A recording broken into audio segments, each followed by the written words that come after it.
country's got to change, and you're the people that can change it.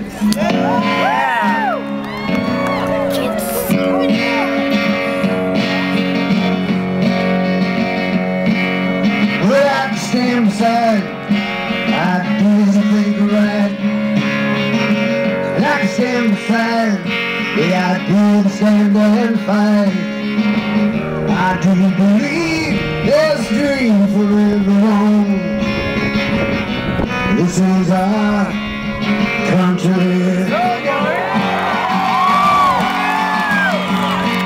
There's room enough here for science to live, and there's room enough here for religion to forgive and try to understand all the people of this land.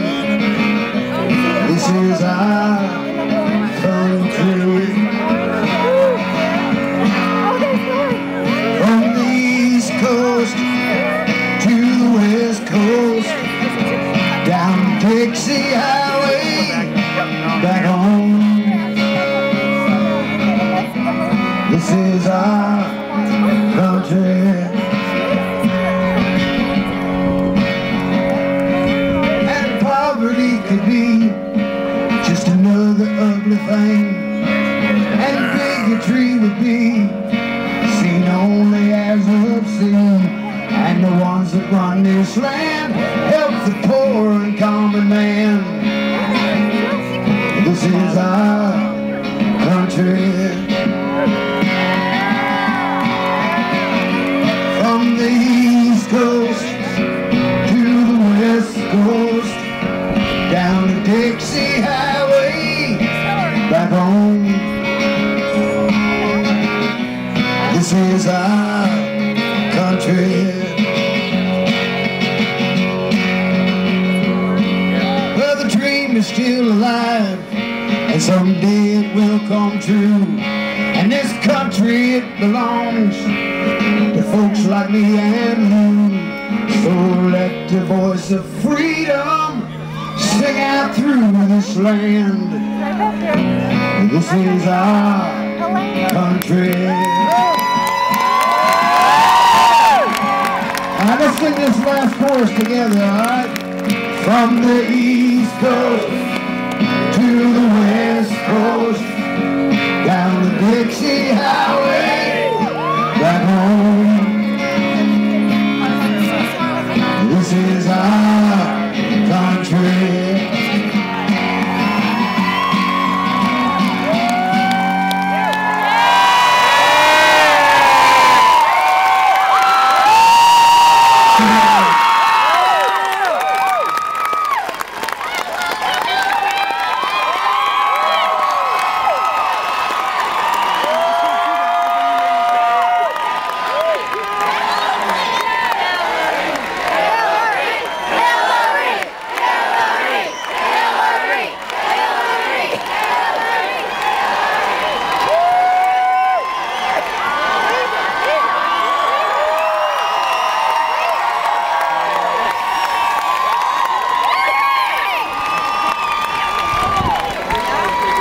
It is our country, and we're here tonight to begin to take it back.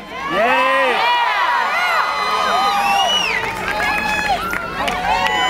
We're going to take it back from the big oil companies. We're going to take it back from the Wall Street bankers. We're going to take it back for working men and women and ordinary families here in our state and across America. Now we've got several special guests here tonight, and another one has just arrived.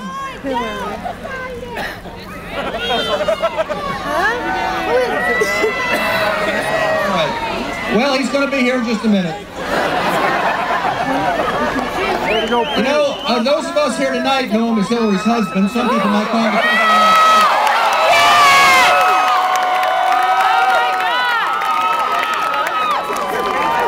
You know, any election is about the future. Oh my God! But sometimes it can be, sometimes it's important to also learn from the past. And when that man was president of our country, when he and Hillary were in the White House, we created 22 million new jobs. 2 million new businesses. businesses, millions lifted out of poverty, millions off of welfare into work. We balanced the budget. The country was at peace. That's the kind of leadership, and those are the results we need once again here in the United States of America.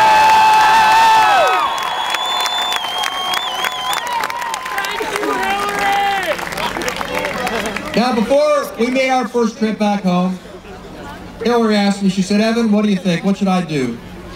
And I said, "Hillary, you only got to do one thing. You only got to do one thing to convince the people of my state to be for you. Yes, in order to win, you only got to do one thing, and that's be yourself. Be yourself." And that's exactly what we've learned a lot about this good woman over the course of the last several weeks. You know what? When she gets knocked down, what does she do? She gets back up. And that's because she knows that we've got to get back up, and this country's got to get back up, and we've got to start moving forward once again. And it takes someone with that kind of strength and backbone to get the job done, and she's got it. And then you see, she was introduced the other day by a steelworker up in northern Indiana. Any of you see what he said? Our candidate is the one in the race. She didn't want me to go there. All right, I know.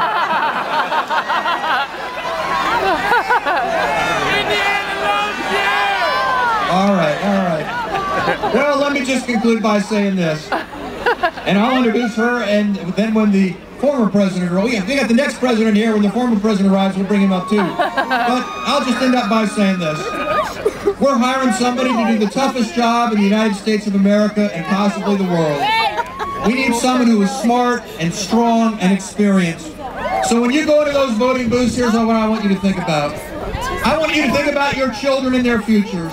I want you to think about our senior citizens and doing right by them. I want you to think about the working men and women of our state and the jobs that they need. And if you vote for them and vote for a better future for this country, you will vote for Hillary Clinton to be the next president of the United States.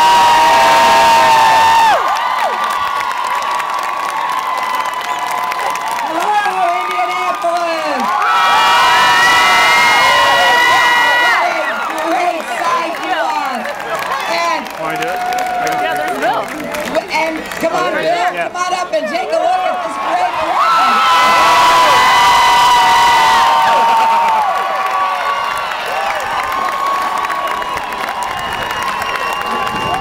Evan was actually introducing you, and then we were sort of stalling until you got here.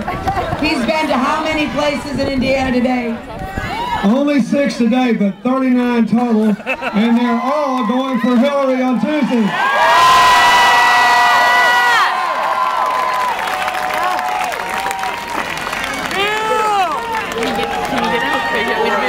I just want to thank those of you who have supported her in this campaign, and stayed with her and believed in her, and I want you to know something.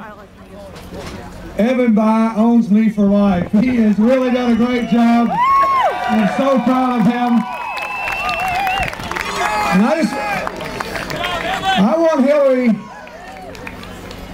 to make her own case, but I want you to know something.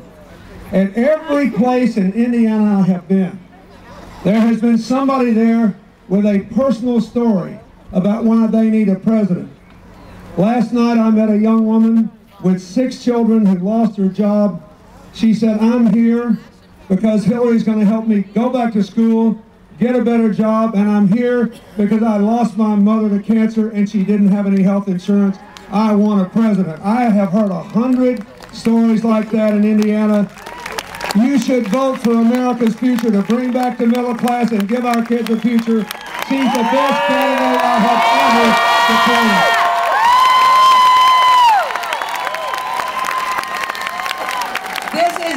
This is an amazing sight. I wish all of you could be here with us to look at yourselves. What a wonderful turnout. And wasn't John Mellencamp just fabulous tonight? I want to thank him, his wife Elaine, and their children for coming here tonight. You know, they're such a part of Indiana. You know, when you think of Hoosiers, you think of basketball, you think of John Mellencamp.